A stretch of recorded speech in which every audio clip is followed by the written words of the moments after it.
Buenas tardes, bienvenidos a Mundo en Vivo Hoy, una semana más, el programa que aborda lo que pocos hablan y luego todos cuentan. Hoy tenemos una entrevista muy interesante, hoy vamos a hablar con Roberto Granda. Roberto Granda es el presidente del Foro Club de los Viernes, una corriente de pensamiento liberal que está haciendo mucho ruido en los últimos meses en toda España, y tienen también, por supuesto, un canal en YouTube que os invito y os aconsejo encarecidamente que sigáis. Así que vamos a la entrevista con Roberto Granda. ¿Cómo estás, Roberto? Hola, muy bien, gracias por invitarme. Para nosotros es un verdadero placer. Cuéntanos un poco, Roberto, porque el Club de los Viernes es un canal en YouTube donde bueno, pues tenéis una línea editorial muy clara, en defensores de las ideas liberales, en plano político, no en el punto de vista estadounidense del término, que eso es otra cosa, y en el plano económico. Y lo cierto es que bueno, pues durante los tiempos que ha durado el confinamiento, pues habéis tenido un montón de seguidores, espectadores, porque se ha consumido mucho por YouTube. Bueno, en primer lugar, Roberto, cuéntanos un poco, para la gente que no lo sepa, ¿cuál es vuestra misión en el Club de los Viernes? Bueno, el Club de los Viernes no es solamente un canal de YouTube, es un canal de YouTube también que funciona bastante bien, que ahora mismo estamos por los 113.000 suscriptores, creo que se llaman, o seguidores.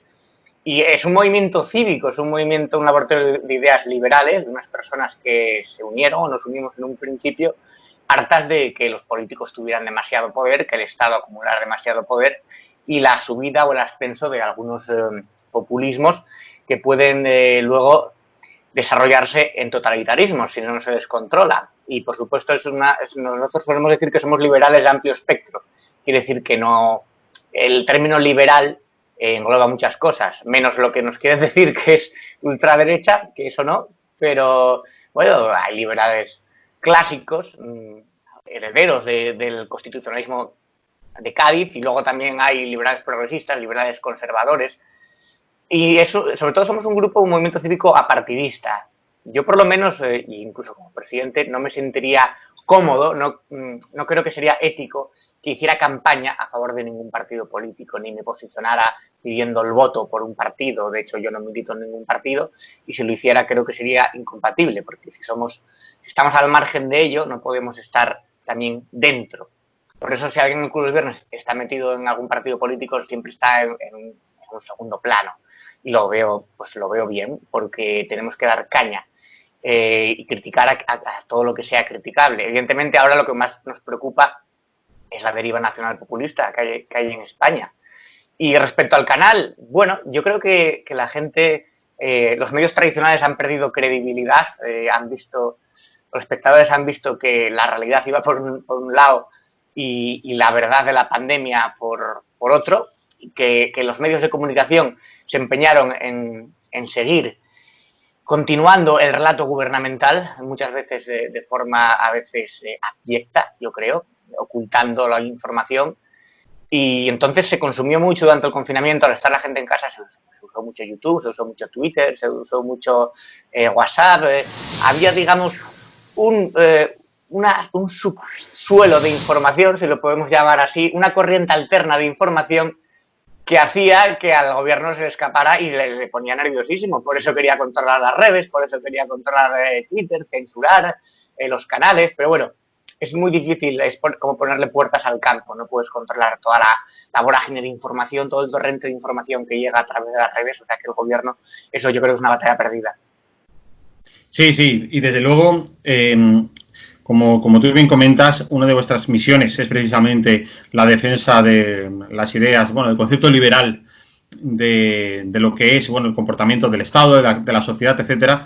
Y uno de los grandes problemas que tuvimos durante los tiempos del confinamiento es precisamente esa falta de libertad para acceder a una información independiente, por ejemplo, sobre todo se vio reflejado en la televisión, ¿no? Sí, sí, en la televisión yo creo que fue el ejemplo más claro. Un gobierno que subvenciona a los medios de comunicación para que sigan repitiendo su mensaje, al final son medios de comunicación que lo que crea son siervos, son lacayos, son meros voceros. Por eso yo creo que algunos canales alternativos tuvieron un auge espectacular durante la pandemia. Estoy pensando en Estado de Alarma de Javier Negre, estoy pensando en Jano García, el propio Club de los Viernes, que han visto subidas mucho sus visitas y sus seguidores porque la ciudadanía buscaba una información alternativa, que es que si no, esto era los medios de comunicación controlados por el Estado. Nos estábamos convirtiendo en un Estado prácticamente, bueno, como los modelos que estaban diciendo, ¿no? Teniendo un vicepresidente que dice que los medios de comunicación privados atacan la libertad de expresión y que él lo que quiere es controlar un telediario, que al final lo consiguió, ¿no? No solamente uno, sino 3. Entonces, hay que buscar medidas alternativas, sobre todo para cultivar la conciencia crítica, porque una sociedad que esté mal informada es una sociedad muy fácil de manipular y es una sociedad sobre todo aborregada. Y no hay más que verlo en los ciudadanos, podemos verlo en el grupo, en conocidos, en amigos. Los que han seguido a pies juntillas las directrices del gobierno son los que menos capacidad crítica tienen. Se lo han comido todo con patatas, pero se han comido todo hasta el punto de convertirse en un dogma de fe, inmunes a cualquier razonamiento. Tú les pones los datos, le dices, somos la peor gestión de... Y les da igual porque son integristas políticos, no están abiertos a ningún razonamiento lógico. Entonces, yo con algunos en ese sentido he tirado la toalla. Si quieren seguir haciendo el ridículo y teniendo un pensamiento bastante patético, pues allá ellos, ¿no? Yo creo que el ejemplo más claro que podemos ver en eso es el culto a Simón. O sea, el culto a Fernando Simón me parece algo totalmente descabellado, me parece de una sociedad enferma. Te lo digo en serio, de gente que algo le falla en la cabeza, en el cerebro, de un tío que le ha hecho todo mal, básicamente. Además, si cotejas las declaraciones, si las analizas, se contradicen entre sí cuando las contrastas. Eso es clarísimo. Tengo yo aquí, además, un artículo que salió hoy en El Mundo, ¿no? De lo que vais diciendo el 27 de enero, el 31 de enero, el 9 de febrero, el 28 de febrero, el 23, o sea, todo el tema de las mascarillas, todo el tema de los contagios, o sea, cosas que son errores de dimisión, no para poner a nadie en los altares. Y además que es el mismo pollo que estaba cuando el perro Excalibur. Y estos tíos, o sea, los progres, se querían cepillar a medio gobierno. O sea, pedían dimisiones de todo, de la ministra, de Rajoy, de todos y manifestaciones. Y ahora han cambiado, ¿no? Por eso es, yo creo que una de las cosas que ha quedado más evidente en esta pandemia es la doble moral, la hipocresía y esa ley del embudo de muchos ciudadanos. Uno pensaba, cuando se manifestaban, por ejemplo, contra los recortes o contra la corrupción del PP, uno pensaba, oye, que es gente que está en contra de la corrupción. No, estaban solamente en contra de esa corrupción, porque cuando la corrupción viene de otro lado o de un gobierno que les es más simpático, les cae mejor, entonces lo justifican, hacen contorsionismo argumentativo para de alguna manera que no me toques a mi gobierno, porque bueno, hay gente que se siente identificada con un partido político como el que se siente identificado con un partido de fútbol, o sea, con un equipo de fútbol.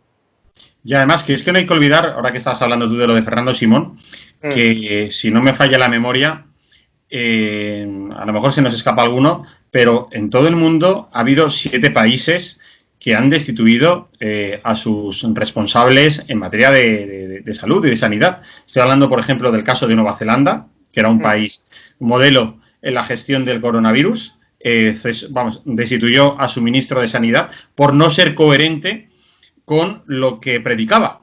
En el caso, bueno, son 8, por el Reino Unido también hubo, el Fernando Simón de allí también acabó dimitiendo por no, precisamente también por falta de coherencia con lo que predicaba y con lo que hacía. Prácticamente cuando Fernando Simón decía que las mascarillas no eran necesarias, ya a las 48 horas decía que que era la primera medida que por cuestión de solidaridad todo el mundo debería emplear, ¿no? Pero estoy hablando también de ministros de Sanidad dimitidos en Holanda, en Rumanía, en Ucrania, en Chile, en Ecuador, y en Ecuador hasta el ministro de Trabajo. O sea, estamos hablando de que efectivamente este gobierno no ha sido ejemplar ni ejemplarizante.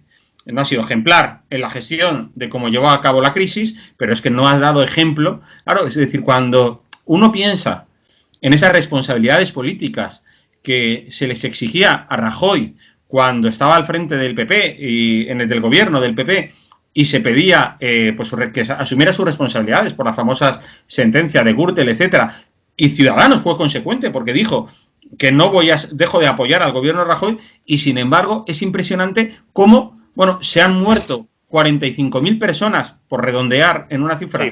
En España por el coronavirus, y aquí no ha habido nadie que asuma responsabilidades políticas.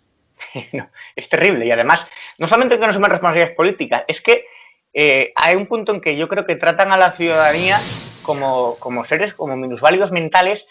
Quieren hacerte creer que misteriosamente del 8 al 9 por la mañana cambió drásticamente el panorama. El 9 de marzo se cerró todo, lo que pedía la Comunidad de Madrid, ¿no? Y luego esa impudicia de ver, todavía estuve viendo hace poco, la semana pasada, a Irene Montero en el Senado, así como habla ella, con bastantes aspavientos, muy no sé cómo decirlo, se podría decir como choni, ¿no? y, y todavía está ahí, que yo a veces no me gustaría entrar en política, pero solamente a veces me gustaría estar ahí, en un Senado, en una de esas reuniones para decirle, oiga, pero ¿usted qué hace aquí? O sea, pero ¿usted cómo sigue aquí después de haber llevado a miles de personas al matadero vírico del 8M a sabiendas que salió un vídeo, súper drástica, tía, tía, con la mano no, a la niña, y todavía se ponen a dar lecciones de moral y se ponen todos orgullosos, pero esto, o sea, no tienen ni la más mínima esencia y además tratan a la ciudadanía, ya digo, como que aquí no ha pasado nada y venga, y todavía, en fin, Pedro Sánchez, que en ese sentido es una persona, yo creo, bastante, bueno, carente de escrúpulos, todo lo liga siempre a su desmedida ambición de poder. Y cuando decimos, pero ¿cómo es posible que esté Podemos en el gobierno? Bueno, Podemos ya sabemos lo que es. Podemos, ¿vale? Es un partido chavista, es un partido que no cree en la separación de poderes ni en el Estado de Derecho, pero quien nos metió ahí fue Pedro Sánchez, porque al final no hay que olvidar que Podemos en las últimas elecciones fueron cuarta fuerza política. Cuarta, no es que hayan quedado segundos y por eso, oye, vale, quedas segundo, te dan una vicepresidencia y 4 ministerios. No, es que han quedado cuartos. Y luego Sí, ya sí. lo de Galicia y el País Vasco, pues bueno, es otra cosa ya aparte.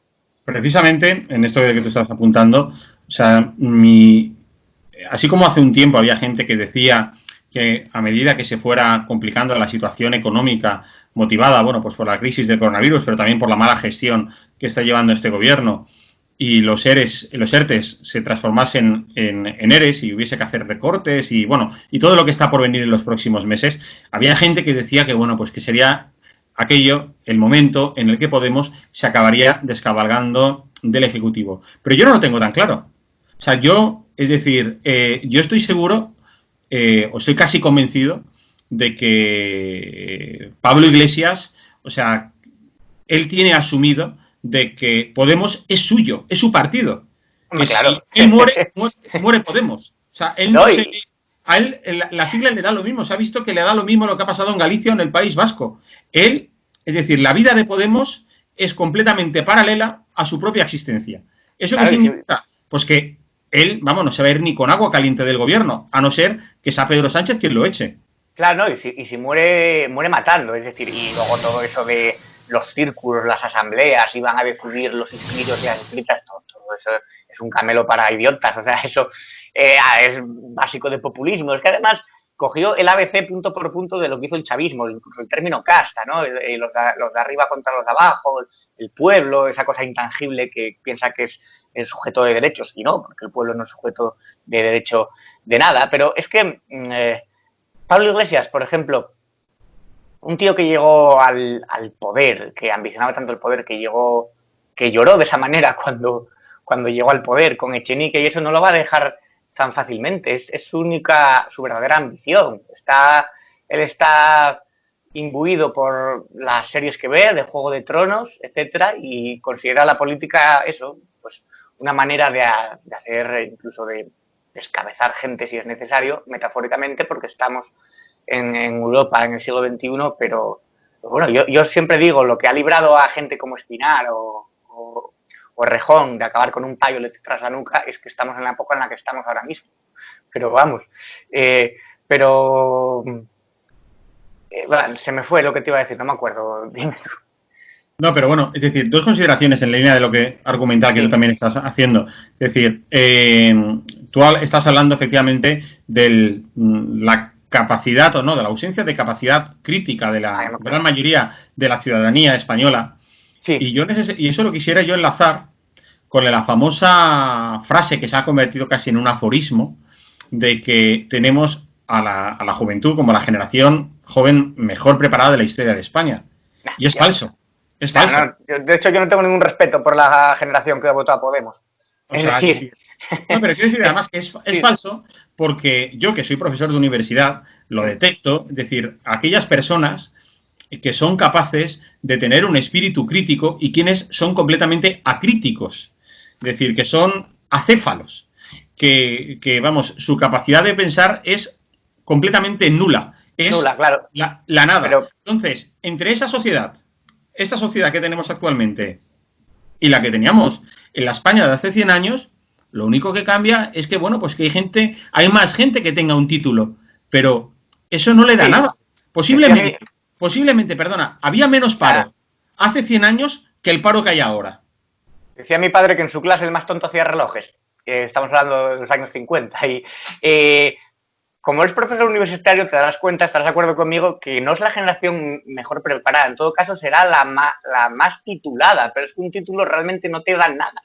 Un título es una cosa para colgar en la pared y que tu abuela se sienta orgullosa, pero la universidad no te enseña más que unas técnicas y como mucho y unas pautas, pero luego la cultura te tienes que buscar por ti misma y sobre todo estoy de acuerdo con una sociedad crítica totalmente, es una sociedad, una juventud que solamente se informa por los medios de comunicación masivos o por las redes sociales y que no lee, que no piensa, que no se plantea cosas, es una sociedad fácilmente víctima precisamente de esos populismos. Pablo Iglesias, ¿por qué eclosionó Podemos? En el momento que empezó a salir en los sitios de máxima audiencia, de La Sexta, de 4, que era lo que se consumía, y decían, mira lo que dice este, que va a acabar con la casta y tal. Pero bueno, este pollo ya venía de La Tuerca y de Hispan TV y de Contrapoder y de anticapitalismo y de la Fundación CEP. O sea, había que ver un poco. O sea, yo pienso que a votar se va leído, no porque venga un mesías redentor que diga que va a acabar, que sabes, que yo voy a ser aquí el que va a librar esto, la gente votando ciegamente. Ahí se vio claramente que sí que falta espíritu crítico, lo decía Fernando Savater, y le criticó mucho cuando Podemos llegó al cenit de los 5 millones de votos, que decía que en España no sabía que había 5 millones de tontos. Y se le criticó por eso, pero yo estoy bastante de acuerdo con Fernando Savater, porque define de hecho el populismo como la democracia de los ignorantes. Y es cierto, o sea, no sé si es la generación mejor preparada, yo no lo veo así. Yo conozco a gente de mi edad y menores con los que no puedes mantener una conversación de nada porque culturalmente son son amebas. Que sí que se tragaron todo esto de Podemos simplemente porque lo veían como un producto atractivo de marketing, como si hubiera salido alguien de Gran Hermano o de un programa de esos que hay que votar por móvil. Si las votaciones en vez de ir a las urnas hubiera sido votar por móvil, manda 2080 a Pablo Iglesias a tal, hubiera sido así, le hubiera votado más gente todavía. Pero bueno, oye, en ese sentido es admirable porque es lo suficientemente sinvergüenza y tiene la suficientemente cara dura para seguir adelante con ello y en ese sentido se ha hecho rico, tiene un tren de vida difícil de asumir por la mayoría de la gente. Mira dónde vive, mira lo que cobra, entonces, oye, un modelo a seguir para estudiar en las escuelas de economía, yo creo, ¿no? En 4 o 5 años enriquecerse de esa manera. Pero eso siempre ha sido el marxismo y el comunismo, es decir, sí, claro. Los dirigentes, eso hay que recordárselo a los espectadores, como Fidel Castro siempre estaba en la lista de los dirigentes más ricos de toda América, pues y no hablemos también de los dirigentes soviéticos, etcétera, o de la Europa comunista de la época de la Guerra Fría, ¿no? Oye, precisamente hablando de países de la Europa del Este, el otro día hubo elecciones en Polonia. Y Polonia, tú sabes que es uno de los países que, vamos, favoritos para la izquierda europea, porque, bueno, Polonia y Hungría, porque son países convertidos en el pim pam pum de ellos, siempre sí. Son las presas fáciles para ellos, para meterles el dedo en el ojo, para decir que son unos violadores del Estado de Derecho, que son unos incumplidores de la democracia. Y el otro día leía yo en El País que entrevistaban a una cineasta que ahora, bueno, en fin, la verdad es que no recuerdo su nombre, pero era muy llamativo cuando explicaba de que ella hablaba del retroceso del Estado de Derecho en Polonia y le preguntaba a la periodista que por qué a qué se debía dicho retroceso. Entonces ella hablaba y decía, pues mira, en primer lugar, porque el fiscal general del Estado es un miembro que procede del gobierno. En segundo lugar, porque en las televisiones no hay pluralidad. Y en tercer lugar, hablaba de que el gobierno, el partido en el gobierno, no dialogaba con la oposición. Entonces a mí, por un momento dije, a ver, voy a ver a quién están entrevistando, porque me daba la sensación de que estaban entrevistando a alguien de España, para referirse al gobierno de España. Es decir, es impresionante. Y luego, claro, cuando es Dolors Montserrat, como eurodiputada del PP, o por ejemplo Ciudadanos también ha hecho algo parecido, que denuncia la intromisión, o sea, por un lado Ciudadanos ha denunciado los ataques a los medios de comunicación por parte del gobierno y el PP, bueno, pues el retroceso de derechos y libertades al Estado de Derecho durante los tiempos de la pandemia. Claro, Sánchez salta porque normalmente está, y eso me gustaría conocer también tu opinión, quienes están acostumbrados a repartir tarjetas o carnés de buenos y malos demócratas, pues son las ONGs de la izquierda, es decir, Amnistía Internacional, Human Rights Watch, etcétera, ¿no? Sí, además es que es muy difícil combatir eso porque tú si te opones al discurso dominante enseguida te etiquetan. Entonces hay gente a la que le importa que le etiqueten y gente a la que no. Yo, pues a mí no me importa, por eso estoy aquí, por eso estoy en el Club de los Viernes, me da igual, pero hay gente que prefiere callar antes de que le tachen, yo que sé, de fascista, que es lo más recurrente, ¿no? Ultraderecha, machista y un montón de cosas. Claro que tienen el monopolio de la superioridad moral, pero en realidad luego es gente muy totalitaria y muy intransigente. Yo la gente más, coercitiva y totalitaria y sobre todo intolerante que conozco son gente que se autodefine como progre o de izquierdas y luego te dicen en Asturias, por ejemplo, no, yo estoy a favor de que a mis hijos les obliguen a hablar bable en los colegios, o sea, una inmersión lingüística, que les obliguen a hablar bable, que uno piensa, pues va a tus hijos, desgraciado, pero no a los hijos de los demás. ¿Por qué no crees en la libertad? Y respecto a Polonia y Hungría, a ver, es que son países, hay que entenderlo, que ellos han sufrido el comunismo durante décadas. O sea, están curados de espanto en ese sentido. Eran los que estaban tras el telón de acero. Yo hice un voluntariado y estuve 11 meses por Lituania, por Letonia, por Estonia, y me hablaban de la Unión Soviética y hay que entender que esa gente es independiente desde el año 91, o sea, desde ayer por la tarde, y que saben de verdad lo que es estar bajo la bota del comunismo y del telón de acero. O sea, no le podemos dar a Polonia, ni a la República Checa, ni a Lituania lecciones de lo que es el comunismo, y por eso lo detestan tanto y por eso lo denostan, es evidente. Sí, sí. Además, yo creo que es importante a la audiencia recordarles las famosas frases que decía el pastor luterano Martin Niemöller, aquella que decía que se las atribuyeron, bueno, pues por error a Bertolt Brecht, pero que hacía referencia a la de que primero vinieron a buscar a los comunistas y yo no dije nada porque yo no era comunista. Luego vinieron a por los judíos y no dije nada porque yo no era judío. Luego vinieron a por los sindicalistas y no dije nada porque yo no era sindicalista. Luego vinieron a por los católicos y yo no dije nada porque yo era protestante. Luego vinieron a por mí, pero ya entonces no quedaba nadie que dijera nada. Entonces, yo creo que eso es muy importante en la sociedad de la que vivimos, lo que estamos hablando, ¿no? Que la gente joven se entienda muy bien estas frases que bueno, pues que aplicó el régimen nazi o el régimen totalitario comunista en la Unión Soviética y en otros muchos países de la Europa del Este. Y que aquí nosotros muchas veces vemos de lejos, ¿no? Sí, y además ahora han mandado un manifiesto estos intelectuales, Chomsky y demás, diciendo que, bueno, que no era así, ¿no? No es esto, que se les ha ido de las manos, que es una vertiente totalitaria y que están en contra de la democracia. Que uno piensa, pero si esta es vuestra criatura, la habéis alimentado, la habéis cebado. Tú lo has dicho. Es el engendro de ellos, el engendro de ellos. Claro, y ahora que es grande la criatura, o sea, es como tú cebas de pequeño, ¡ay, qué guapo el cachorrito del tigre! Luego el tigre crece y te come. Pues esto ha pasado un poco igual.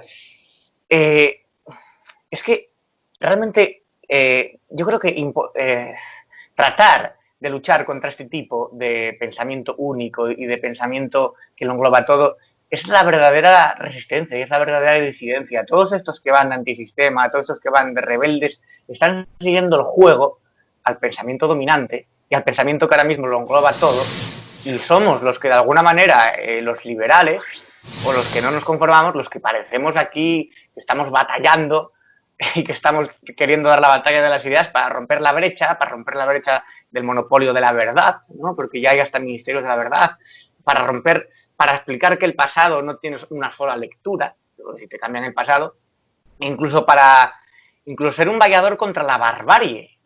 Esto ya, lo de la iconoclastia y tirar estatuas e ir contra figuras desconociendo absolutamente, ya me parece el colmo del incivismo. O sea, la civilización empieza a morir por ahí, cuando los bárbaros, en vez de estar en las fronteras del imperio, están dentro y empiezan a destrozarlo todo, y los demás no hacemos nada, o nos quedamos mirando cómo destrozan lo poco que queda, en fin, o quieren ver la historia sin matices, ¿no?